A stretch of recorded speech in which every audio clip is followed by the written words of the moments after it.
Hey everyone, and welcome back to the channel and to another walking tour with us. The tiny settlement of Muchelney in south-central Somerset is built on a slight hill, one of the many islands in the Somerset levels, surrounded by a flat farmland that is often partially flooded in the winter. This relatively remote place has a surprisingly long history, since a church is believed to have been built here as far back as the 7th century. It was temporarily abandoned in the 9th century, but was refounded by King Aethelstan in 939, and for the next 600 years the strict rule of St Benedict guided the monks' lives. The abbey is around 14 miles southwest of the famous Glastonbury Abbey. Back in the Middle Ages, this area was marshy and damp, and prone to flooding. The site was known for being remote and inaccessible, but the buildings we take a wander around were once part of the original, much larger complex that formed the Abbey precinct. So join us for a wander around Muchelney Abbey. Entry inside the house is via an anteroom, which is now home to the English Heritage kiosk and a small gift shop. It's here that you can speak with the friendly staff about your visit and listen to their knowledge and offering advice on the best way to visit the Abbey. One of the doors leads into the South Cloister Walk, which we head into now.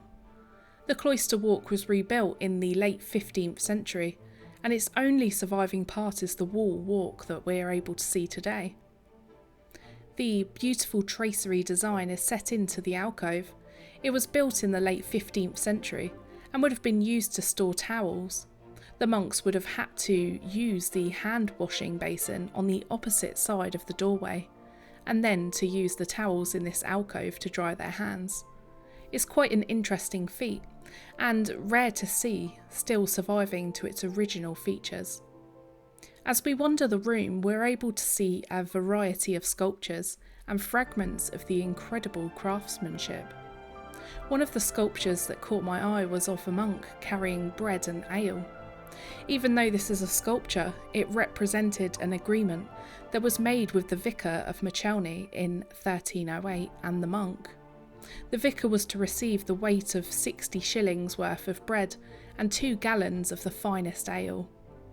Other notable items in this collection are 13th century tiles with a repeating geometric pattern across them with the Royal Lion of England and the arms of the Earls of Warwick. The estates of Muchelney Abbey included a number of fisheries, which are known to have produced around 6,000 eels a year. Some of the tiles feature a heron catching an eel, which shows the importance of the eel to the monks' diet and the economic well-being of the abbey.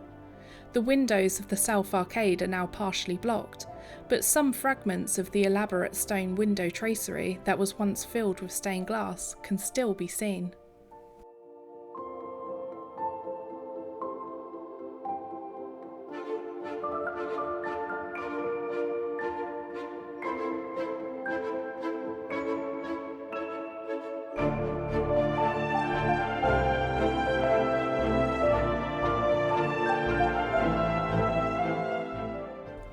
We wander through the rooms of the house, and we first take a look inside the west kitchen and then onto the east kitchen. These rooms originally formed a single kitchen, where the food was to be prepared and then served in the refectory.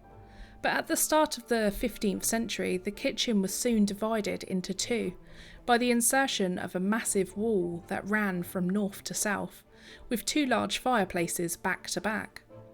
The roof was reconstructed by using some new beams, which have been dated to 1401. It was around this time that meat became a regular feature in the monastic diet.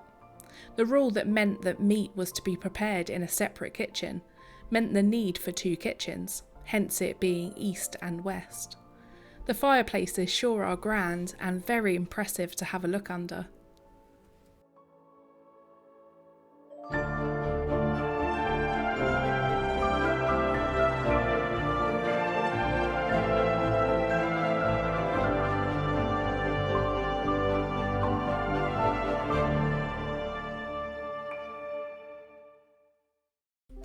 The East Kitchen is now home to an exhibition that showcases some of John Leech's pottery, a family-run tradition located just a mile from the abbey. The Pottery had been making beautiful, bold stonework ceramics for more than 50 years. His pottery is known to be beautiful and functional. A few of the jugs on display here are directly inspired by English medieval kitchenware. But John's inspiration comes from a range of sources, including the Somerset levels, to traditional African and American pottery. The building works at Muchelney continued well into the 16th century, when the monks added an extension to the north of the kitchen block. It's quite possible that this room that we're in today was originally the dairy. It's now a room showcasing more of the incredible stonework that you would have found decorating the abbey itself.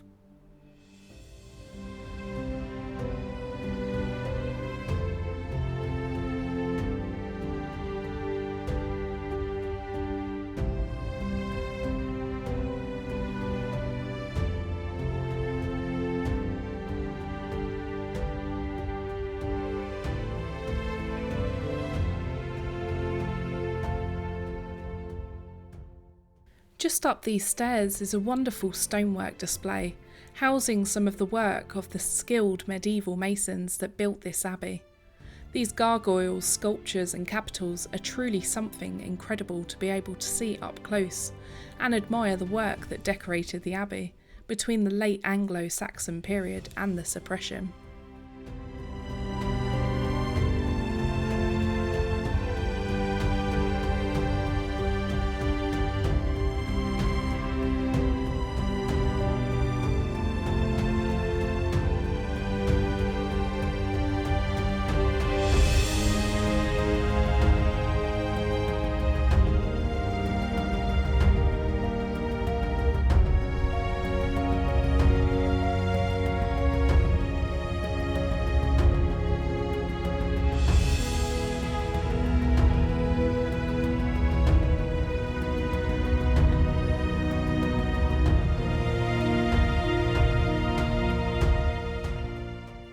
Inside this first room floor was built as part of the service room extension below.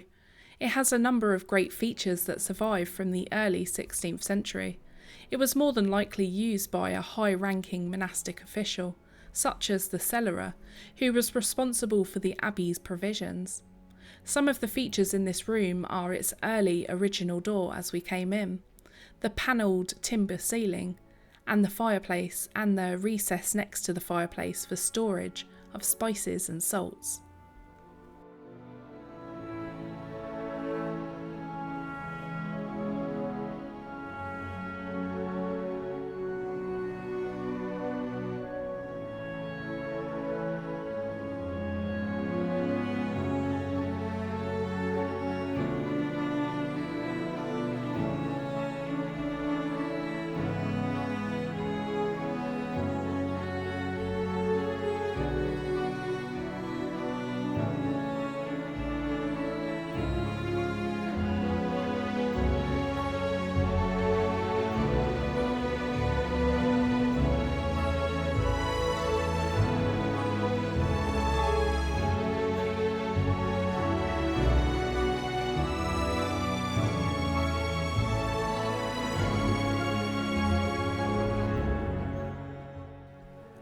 One of my favourite parts of this abbey was being able to walk up the great stair that leads us right into the Abbots' chamber.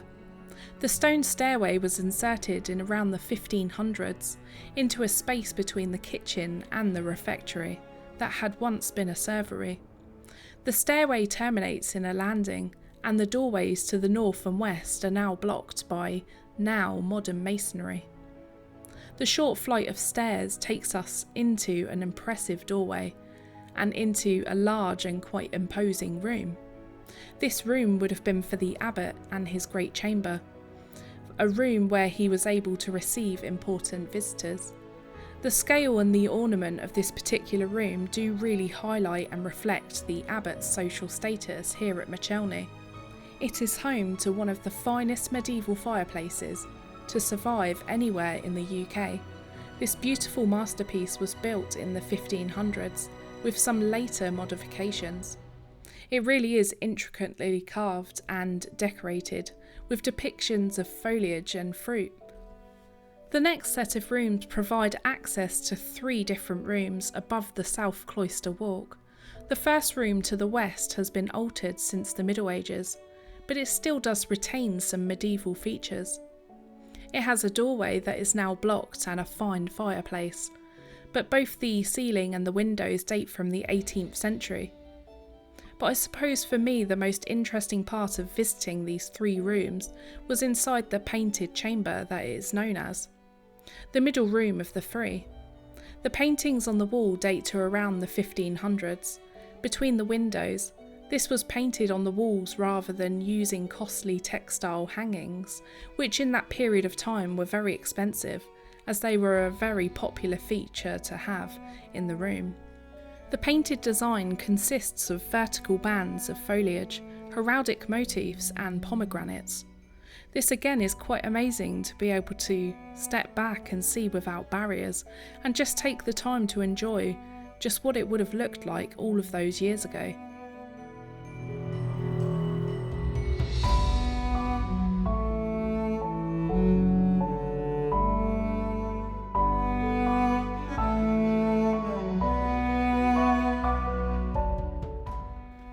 A local tale that is intertwined with Muchelney describes a love between a young man and the daughter of an important knight, who, being against their union, banned their marriage. The heartbroken man became a monk and travelled in due course to Muchelney Abbey. There, to his great surprise, he found his former love cloistered as a nun, whereupon they renewed their relationship, not just in defiance of her father, but also in defiance of their devotion to their religious vows. They planned to elope, but unhappily were betrayed.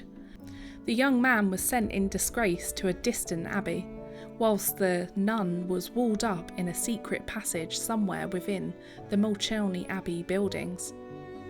Like all good tales, it is entirely fictitious, but it is interesting to read and imagine the reality of an isolated lifestyle within a monastic order.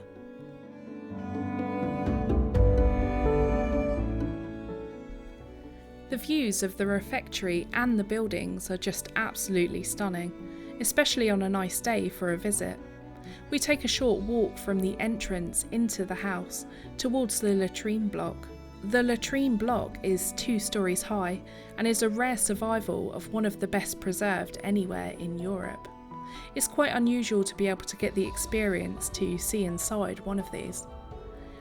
Originally it formed the southernmost end of the East Range, its upper floor adjacent to the dormitory, where it could be entered.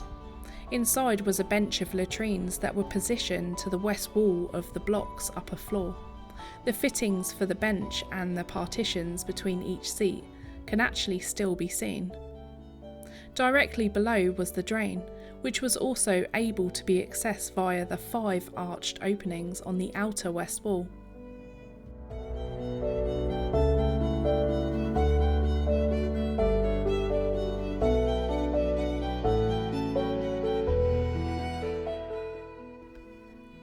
We then start to make our final explore around the remains of the Abbey Church and its outer buildings. As always, the most important and largest building was the church.